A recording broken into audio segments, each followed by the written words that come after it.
So, are you spiritually bypassing? We may come to our yoga or meditation practices for many different reasons, and most of us stick with these practices because we feel better after practicing, right? Um, we may be using these practices as tools to help manage our stress, and there's nothing wrong with reaping the benefits of yoga and meditation. However, if you truly want to heal your body and mind, you need to go deeper. One of the first questions you might ask yourself is, am I trying to find ways to always feel good? What is my intention with these mind body practices? Am I spiritually bypassing? And you may be surprised to learn how spiritual bypassing could actually be keeping you stuck in dissatisfaction and suffering. Hi, I'm Dora, holistic stress and resilience coach from Dora Chen Yoga. Welcome to my Tuesday weekly connect, where we talk about various topics on how to achieve whole person wellness in body, mind, and soul. Now, as described by the prominent psychotherapist John Wellwood, who coined the term spiritual bypassing, his definition is that spiritual bypassing is when you're using spiritual ideas and practices to sidestep personal, emotional, unfinished business, to shore up a shaky sense of self, or to belittle basic needs, feelings, and developmental tasks. In other words, we use certain spiritual practices to cover up our problems rather than working on them. Now, you can probably guess that this way of living perhaps is not the most healthy, right? It may seem obvious that covering up our problems is not the solution, but it may not feel so obvious, or it may not be so obvious to us when we are in the middle of it. We have been so conditioned to run away from fear and discomfort that it is only natural that when we are faced with difficulty, that we would want to find ways to make it stop, right? So that we stop feeling the unease, the discomfort, or pain. And yoga and meditation offer so many amazing and effective practices that can help us to relax, to find peace and calm. And like I said, there is nothing wrong with wanting to find relief. There's nothing wrong with using yoga and meditation to help you to get better sleep, to feel more at peace, to manage your stress, your anxiety, pain, or whatnot. We all need time to rest and restore. However, if you realize that you are constantly under stress, that your problems perhaps have a common theme, that maybe you feel like you're dealing with the same problem over and over again, if you're constantly feeling uninspired, unmotivated, drained, or exhausted, then it may be a good time to pause and to inquire whether you are using certain mind-body practices as a way to spiritually bypass your problems instead of resolving them. Now, here are some signs that may point to or that may suggest you may be spiritually bypassing. For instance, you might be overemphasizing the positive and avoiding the negative. So, for instance, you may have emotions that you consider negative, and you don't allow yourself to feel into these negative emotions or thoughts.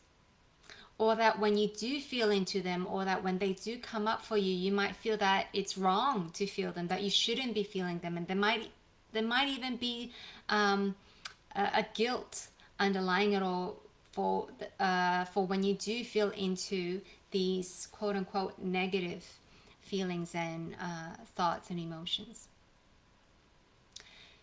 And on the flip side, you may be overly compassionate.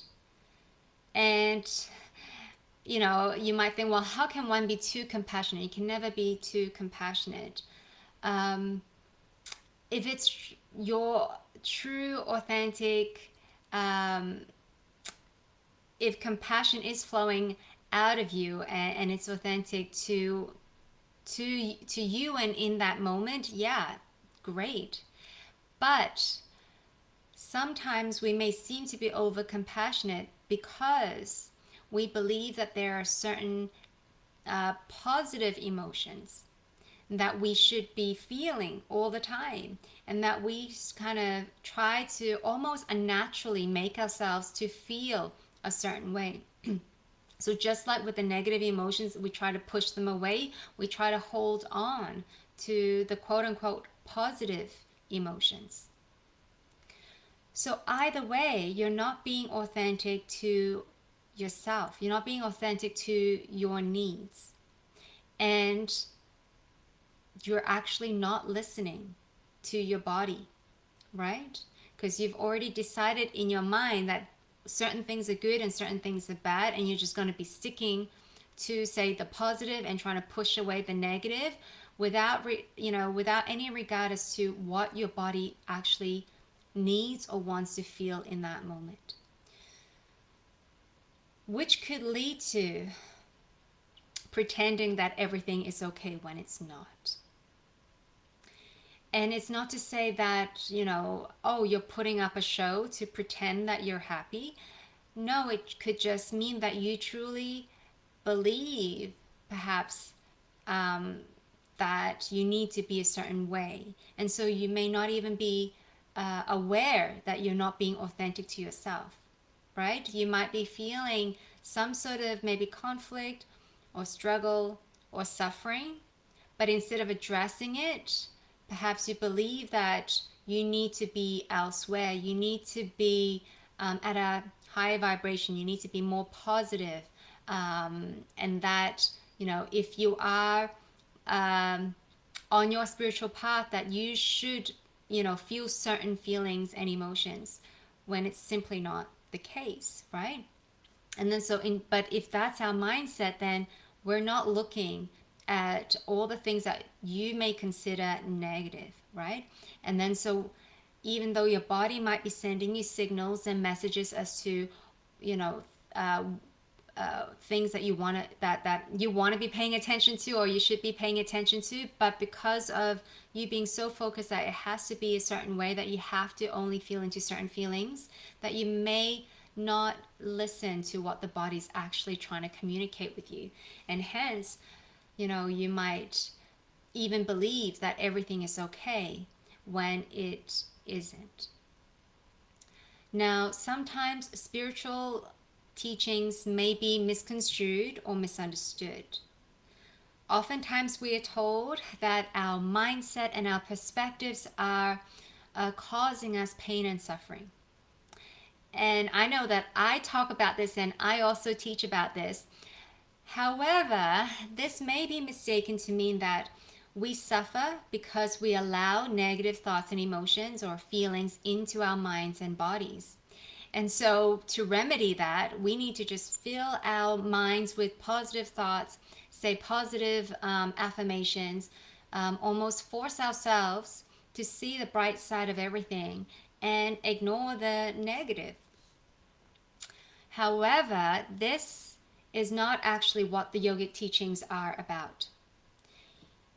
Now, in order for us to fully resolve our conflicts, problems, emotional pain, and traumas, we need to be comfortable with the uncomfortable. Meaning that we're not going to try to go around our problems, but we need to go through them. The only way is through. And in order for us to have the courage to face our shadows, we need to build an inner resource that allows us to remain grounded as we sit with discomfort and pain. And this is where our yoga and meditation practices could help. We can use our practices to establish a strong inner resource, to train our bodies and minds to be able to access a place of safety, security, and groundedness to support us for times when we are faced with difficulties. Whenever we may be feeling nervous or scared or anxious or unsafe.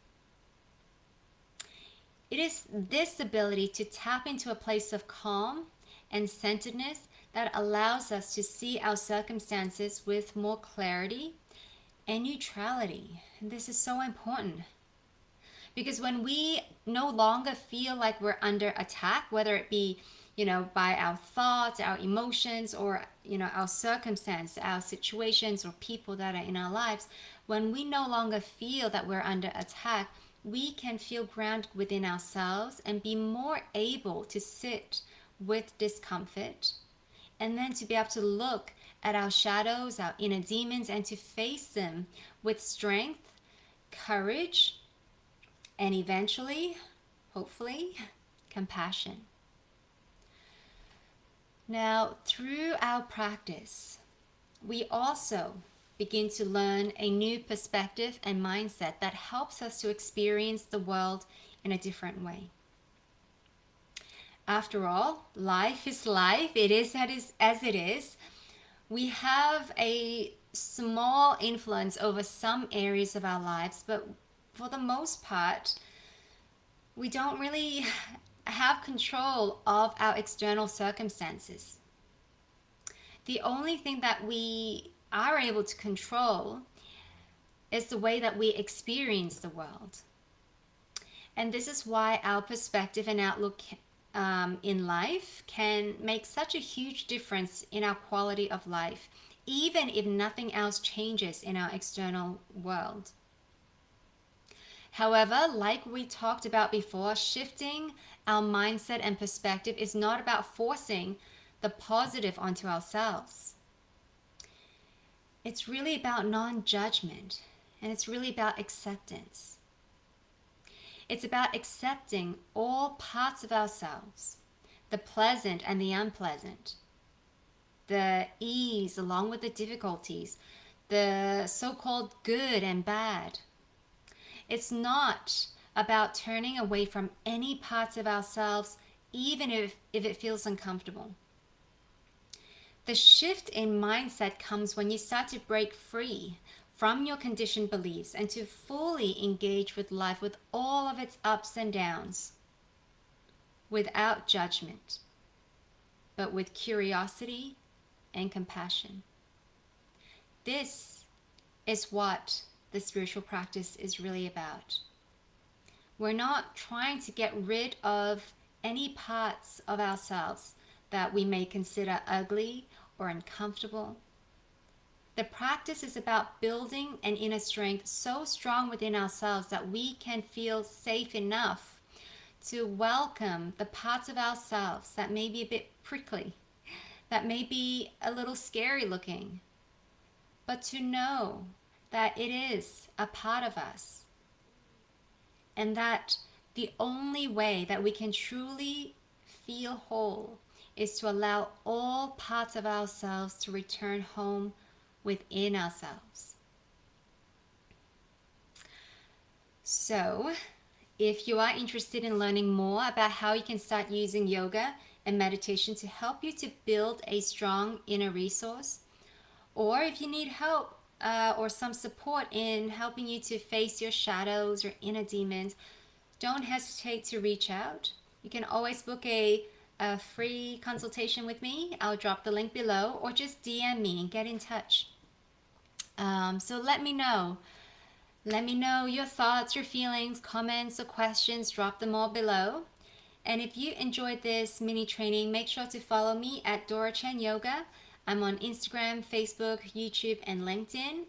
I also have a private Facebook group called DCY Community, supporting strong women heal from stress holistically, where I stream these trainings live, but also share resources, tips, and tools, and special offers in that group. So I'll also make sure to drop the link in the comments below. And I also have 2 free events coming up at the end of this month. I have a free yoga and meditation class and a sangha at the end of the month. Both are virtual events. I'd love to have you join us there, so I'll drop those links below too. So thank you so much for joining me, and I look forward to seeing you again next week. Take care, everyone.